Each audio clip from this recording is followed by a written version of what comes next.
ಭಾರತದ ವಿದೇಶಿ ವಿನಿಮಯ ಸಂಗ್ರಹವು $725.727 ಬಿಲಿಯನ್ ತಲುಪಿದ್ದು ಸಾರ್ವಕಾಲಿಕ ದಾಖಲೆ ನಿರ್ಮಿಸಿದೆ.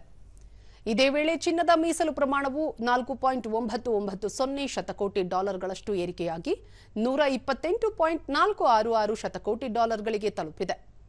ವಿದೇಶಿ ವಿನಿಮಯಗಳ ಮೀಸಲು ಕರೆನ್ಸಿ ಆಸ್ತಿಗಳ ಪ್ರಮಾಣ $3.550 ಶತಕೋಟಿ ಗಳಷ್ಟು ಏರಿಕೆಯಾಗಿ $573.603 ಶತಕೋಟಿ ಗಳಿಗೆ ತಲುಪಿದೆ. ಎಫ್ಸಿಎಯು ಡಾಲರ್ ಜೊತೆಗೆ ಯೆನ್, ಯೂರೋ, ಪೌಂಡ್ನಂತಹ ಹಲವು ಪ್ರಮುಖ ಜಾಗತಿಕ ಕರೆನ್ಸಿಗಳನ್ನು ಒಳಗೊಂಡಿದೆ. ಇದೇ ವೇಳೆ ಎಸ್ಡಿಆರ್ ಮೌಲ್ಯವು $103 ಮಿಲಿಯನ್ ಗಳಿಂದ $18.924 ಬಿಲಿಯನ್ ಗಳಿಗೆ ಏರಿಕೆಯಾಗಿದೆ. ವಿದೇಶಿ ವಿನಿಮಯ ಮೀಸಲು ದರದ ಆರ್ಥಿಕ ಅಭಿವೃದ್ಧಿಗೆ ಅತ್ಯಂತ ನಿರ್ಣಾಯಕವಾಗಿದ್ದು, ಆರ್ಥಿಕ ಆರೋಗ್ಯದ ಸ್ಪಷ್ಟ ಸೂಚನೆಯನ್ನು ನೀಡುತ್ತವೆ.